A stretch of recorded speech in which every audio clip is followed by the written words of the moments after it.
When the dancing stopped, the real story of the Morro Castle disaster and its deadly wake, by Brian Hicks. Narrated by Dick Hill. Copyright 2006 by Brian Hicks. This unabridged audiobook is published by arrangement with Brian Hicks and Wendy Sherman Associates, and produced in the year 2006 by Tantor Media, Incorporated, which holds the copyright thereto. For Tom, who wanted it told right. You arrive at New York in the early morning.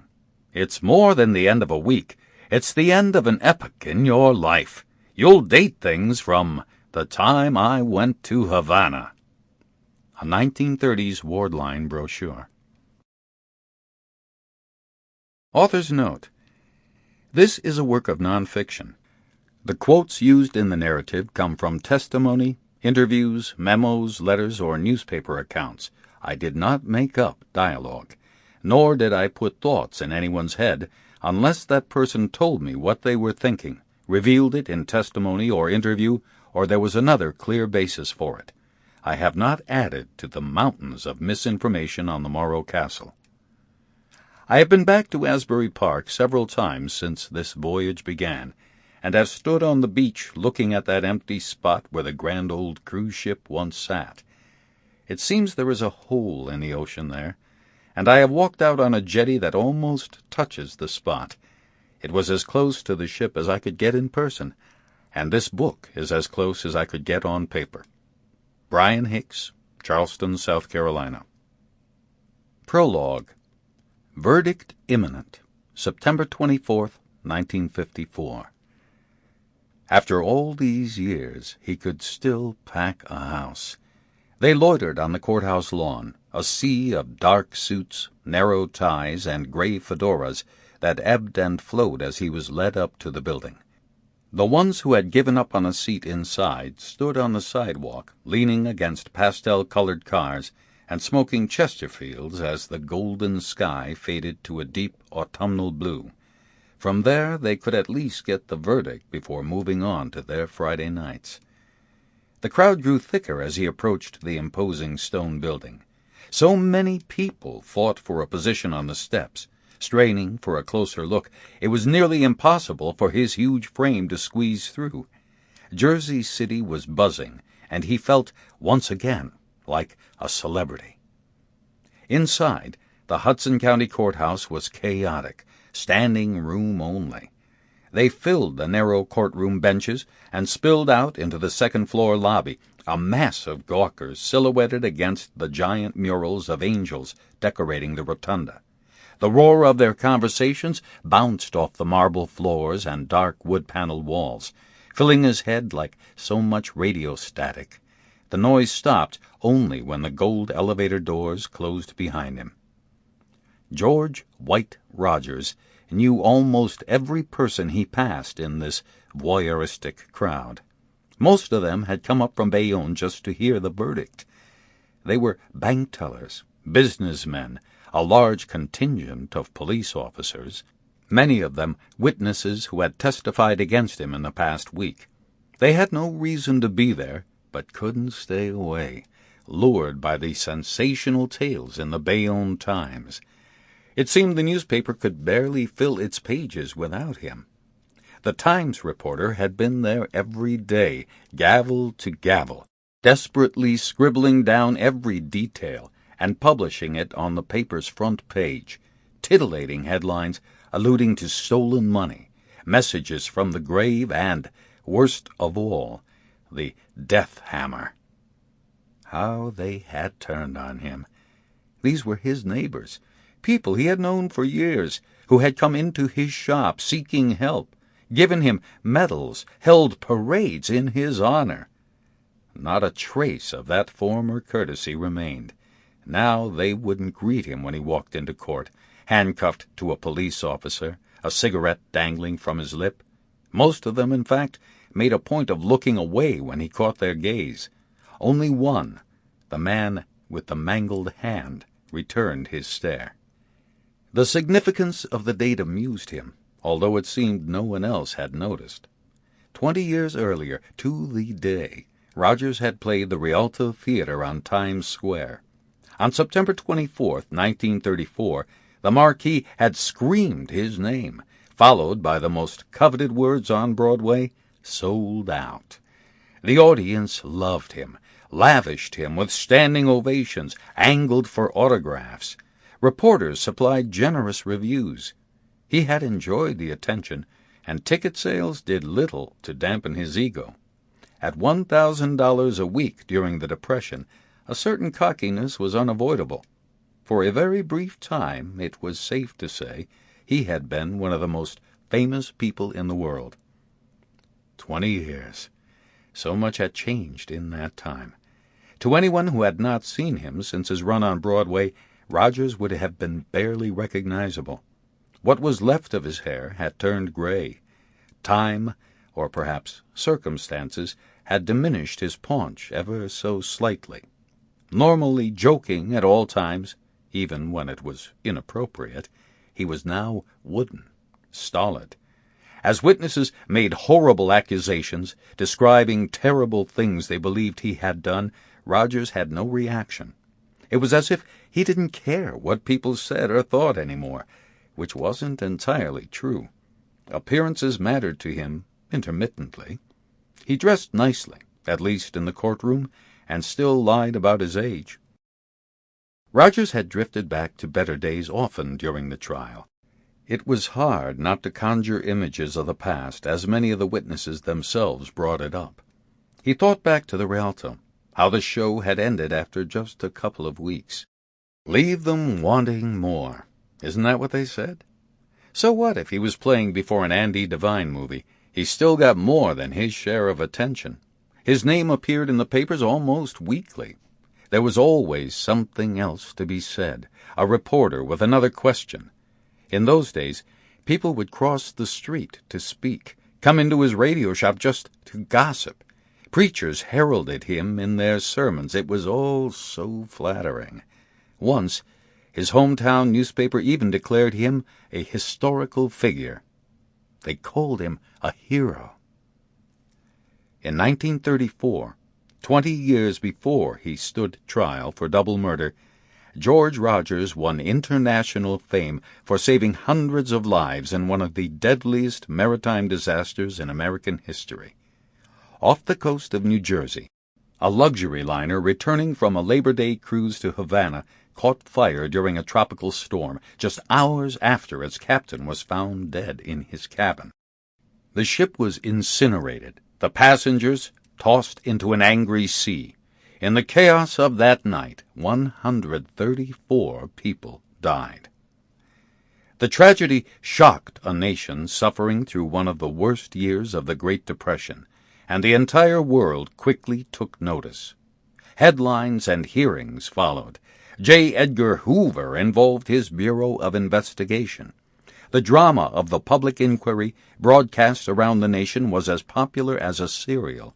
Listeners picked their favorite heroes and villains and then inundated them with fan letters, hate mail, and an unending stream of advice. As more details emerged, the accident grew even more controversial. Many things had gone wrong before and after the fire, and it appeared there was plenty of blame to go around. Only Rogers had emerged from the smoldering wreckage unscathed. While nearly every other officer on the ship was tainted by scandal, Rogers was hailed for his bravery in the face of crisis, for keeping his calm when his superiors did not. The country was so desperate for a hero in 1934 that people paid to hear George Rogers recount his last voyage on the most opulent, famous, and tragic American cruise ship of its time, the turbo-electric liner Morro Castle. Whatever notoriety or celebrity George Rogers could still claim as he stood trial in 1954 dated back to his days aboard the Morro Castle. In fact, most news reports continued to call him the hero of that disaster. The ship had been the most luxurious ocean liner in the coastal trade, a well-known icon on the New York waterfront. Designed by a renowned naval architect and powered by state-of-the-art engines from General Electric, the Morro Castle shuttled wealthy businessmen and middle-class tourists between Manhattan and Havana on a military-precise schedule. The ship was every bit as prestigious as the steamers on the transatlantic route, as handsome as the finest hotels in Manhattan, even the new Waldorf Astoria. The Ward Line intended its flagship to be both beautiful and functional, and it quickly lived up to its considerable pre-launch hype. On its maiden voyage, the Morro Castle broke the speed record between New York and Cuba. In its time, the ship, elegantly appointed, lightning fast, held the promise of nothing less than America's own Titanic. The ship's Art Deco-inspired profile, seen daily in the classified advertisements of the New York newspapers, attracted its passengers from a variety of social tiers. While the Morro Castle's largest and best rooms were quietly reserved and priced for the wealthy, most of its accommodations were designed for those Americans who had managed to hang on to their jobs at a time when a quarter of the U.S. workforce was unemployed. The Ward Line knew its clientele and catered to them shamelessly. Every week, the haves and have-nots mingled on the Morro Castle's enclosed promenade deck, dancing and drinking their way through masquerade balls and parties decorated as if every Friday night was New Year's Eve. In the days before Prohibition ended, the Morro Castle had been little more than a floating speakeasy. One advertising man, without a hint of irony, dubbed her weekly cruises "Escape the Depression Vacations." It was easy to forget about poverty as they flitted about the ship's ostentatious formal rooms, decorated in the Louis XVI, Empire, and Italian Renaissance styles. The ship reeked of affected taste, an ancestor of the mammoth cruisers that would rule the water by the end of the 20th century. But beneath its shiny veneer, the Morro Castle was a troubled ship. Rogers had smelled that trouble from the moment he first walked aboard. It was a scent he knew well. The Morro Castle struggled with labor problems and allegations that her crew smuggled guns, rum, and illegal immigrants. Sailors complained of low wages, poor food, and abysmal working conditions, and their efforts to organize a union fueled rumors that communist sympathizers were on board. By the time Rogers joined the crew in the summer of 1934, the Morro Castle's captain was constantly on guard for mutineers and saboteurs. The Labor Day cruise seemed to validate all of those fears. In a few short hours, Rogers watched as death, fire, and nature conspired to doom what the marine journals ominously had once hailed as the safest ship of her size ever built. Fire spread through the Morro Castle in minutes, destroyed lifeboats, and cut off escape routes. That anyone aboard survived September 8, 1934, was nothing short of a miracle. The incident caught the attention of President Franklin Delano Roosevelt, who insisted on sweeping changes in maritime law.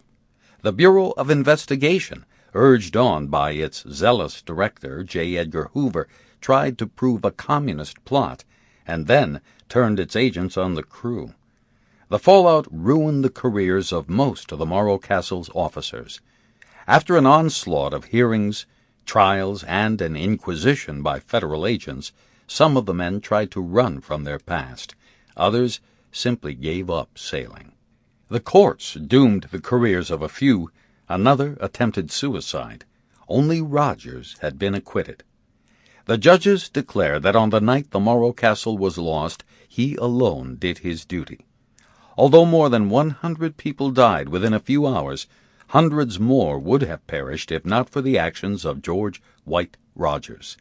The Bayonne Times at the time said Rogers' name would be recorded for history in the thrilling saga of the sea which bears the names of those who put their own welfare last when danger threatened. So long ago, those words had been forgotten by everyone but him.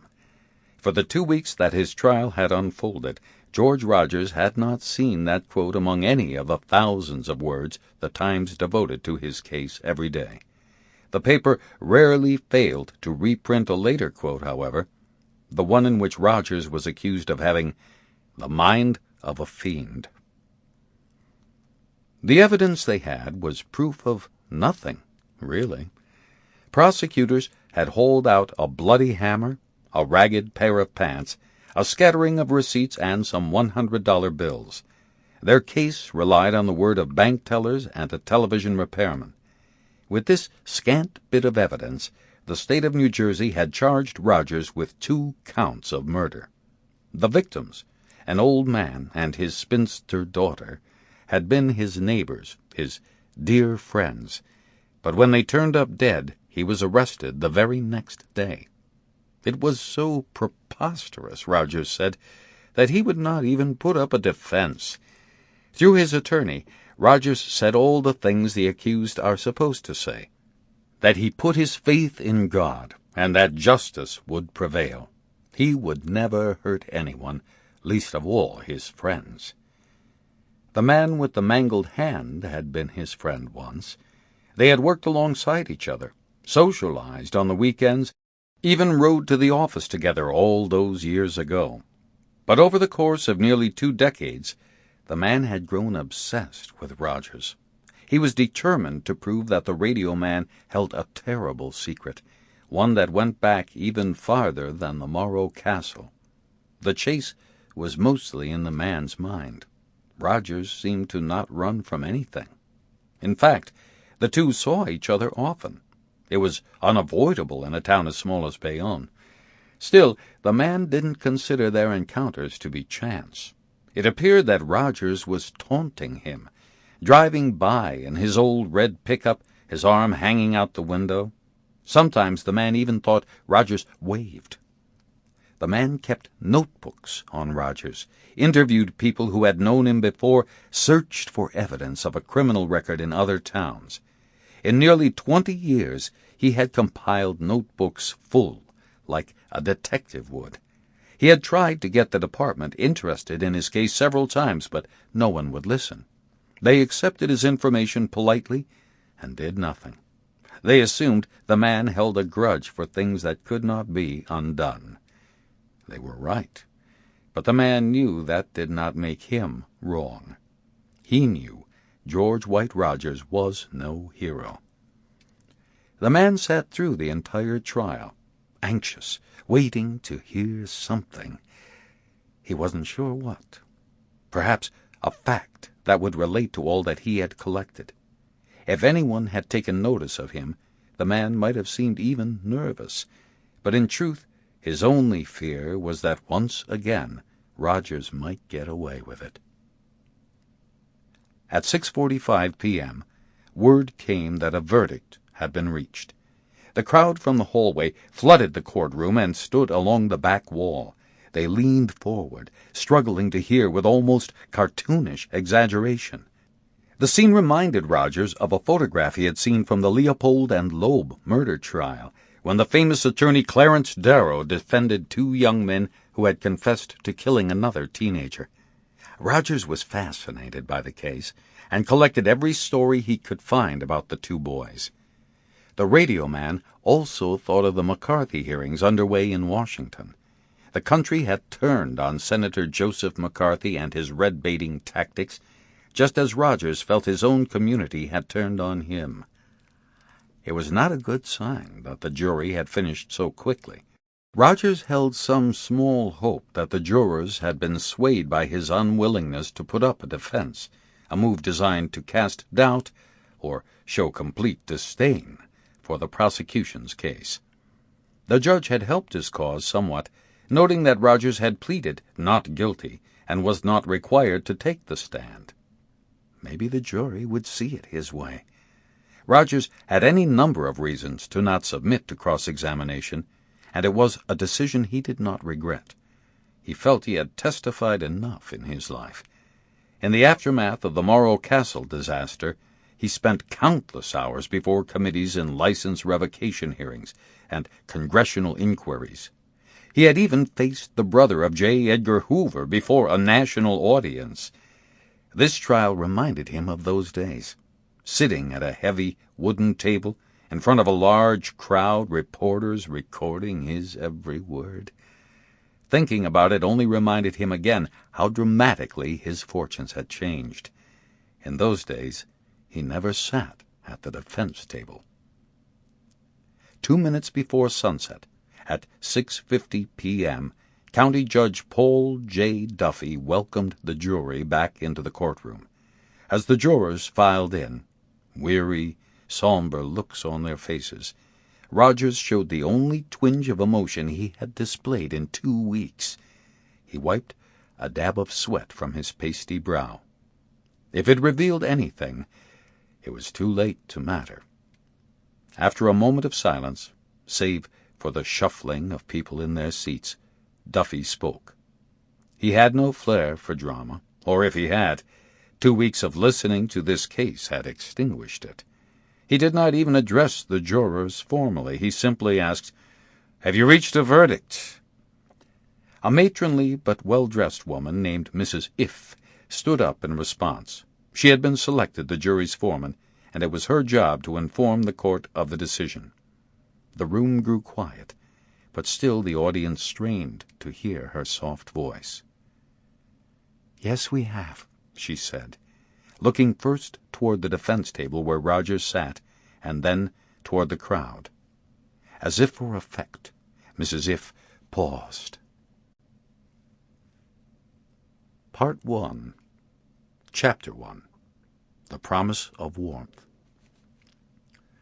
He fell in love with her on the East River docks, a ticket to Havana in his hand. It was an icy day in Manhattan, January 1934, more than a month into the harshest winter Thomas Torrison, Jr. had ever experienced. But he was so captivated by her that for a moment he grew oblivious to how the wind off the harbor stung his cheeks, brought a tear to his eye, and forced him to bury his hands deep inside his pockets. Nor did he notice the hundreds of people marching by in heavy coats, lugging suitcases, headed for paradise, who were forced to step around him. He couldn't see them, for he was looking high above their heads, mesmerized by her graceful, elegant curves. Torrison would later remember being most impressed by the sheer size of the Morro Castle. The ship towered more than 4 stories above him and stretched back from the dock more than 500 feet. 11,000 tons of sleek black hull and flawless white topsides. She was beautiful, even regal, the winter sun sparkling on her portholes like crown jewels. Her 2 smokestacks were glossy black with 2 thin white bands, the trademark of Ward-Line ships. In the dark winter of the Great Depression, Torrison rarely saw anything so clean or so wonderful. His instant infatuation with the ship was hardly unusual, or even uncommon. The Morro Castle, like the other luxury liners moored at the foot of Wall Street, was designed to take passengers not only on holiday, but to transport them to a better time and place. Profits depended on maintaining that illusion. The golden age of the cruise ship was still steaming along in the winter of 1934, although it had begun to show signs of tarnish. 24 of the great liners sailed through New York Harbor every week, each one trolling for a share of business that, despite the moribund economy, was actually growing. Although a quarter of the U.S. workforce was unemployed, more than 72,000 Americans would take pleasure cruises in 1934. Nearly all those people sailed from New York. These ships carried happy people out to sea, then brought them back a week later, melancholy, more than a little sad that it was all over. Back to a city of bread lines and beggars, dirty streets and empty storefronts, a world that did not exist on the Atlantic Ocean. The largest ships competing for space and business in New York Harbor were the transatlantic liners. Their clientele was wealthy travelers immune to economic hardship, and immigrants who found a depressed America still better than their native country. These ships were the descendants of the Olympic and the Titanic, although the once great White Star Line, never fully recovered from tragedy, was failing. Within a year, White Star's remaining ships would be sold and added to the fleet of the mighty Cunard Line. Most of the passenger ships that crowded the harbor, steamers from the Munson, Grace, or Clyde lines, never crossed the Atlantic. They sailed down the coast to the Caribbean or South America on shorter and less expensive cruises that catered to middle-class Americans and their modest budgets. Unlike the transatlantic cruisers, there was little or no caste system aboard these ships. Steerage was a word seldom heard on the coastal run. All passengers were treated like first-class passengers, though some more than others, of course. These ships were quickly changing the perception of an ocean cruise. In the past, these ships had been merely transportation, no matter how grand and opulent they might be. Now the voyage, the experience of the cruise, was becoming part of the vacation, and the ships with the most to offer attracted the business. Even the smallest steamships were forced to add enticing amenities, overly ambitious menus, and an endless schedule of shipboard activities. This competition created an entirely new industry, although its full potential would not be recognized for decades. In the 1930s, the majority of these ships carried passengers only to supplement their cargo business. Among this new generation of hybrid ships, the most luxurious was without a doubt the flagship of the Ward Line, the Morro Castle. Although Tom Torreson attended high school only a few blocks from the dock, and his father worked for the company that owned the Morro Castle, he had never before seen the ship. Illness afforded him his chance. Pneumonia had kept him out of school and bedridden for weeks, and the weather only made it worse. Tom was luckier than most, however. At a time when many people didn't survive such a harsh infection, the Torreson family was comfortable enough to afford regular visits by the doctor. When the worst of his sickness passed a few weeks after the holidays, the family physician suggested a cruise. Dr. Sweeney said the sea breeze and Cuba's tropical climate might do the boy good, even speed along his recovery. It was a fairly common notion in those days, but even at 17, Torreson knew enough to suspect the doctor was thinking of his mother as well. Winifred Torreson had fretted over her son for more than a month, all through Christmas, and she needed a break. His father booked them a suite on the Morro Castle the next day.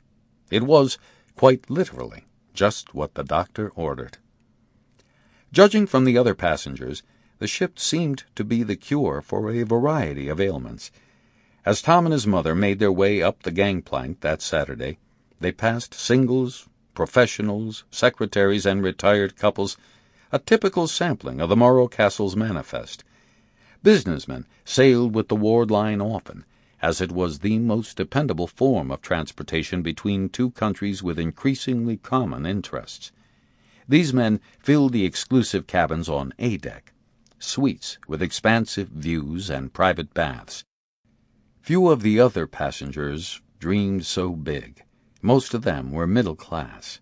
The rich still preferred vacationing in Europe, and a healthy number of them were female. A teenage boy could scarcely have failed to note this. In the ornate list of passengers printed at the beginning of each voyage, the most common courtesy title by far was Miss. Teachers were the great cliché of the passenger list. When school was out, women outnumbered the men on board by as much as 10-1. On this cruise, Tom mostly saw young ladies taking a break from the steno pool and the cold northeast winter. Their numbers were still sufficient to overwhelm the men in more ways than one. The ship's foyer was crowded enough that Torreson could not see the checkerboard tile floor, but the cruise was far from sold out. The Morro Castle could carry as many as 532 passengers in its 194 staterooms and cabins, but it was nearly impossible to lure that many people in a single week. Competition among the cruise lines was fierce, sparking ongoing price wars. The Ward Line cut its fares as much as most companies, or more, but still its ships rarely departed more than half full, especially in the winter. Sample complete. Ready to continue?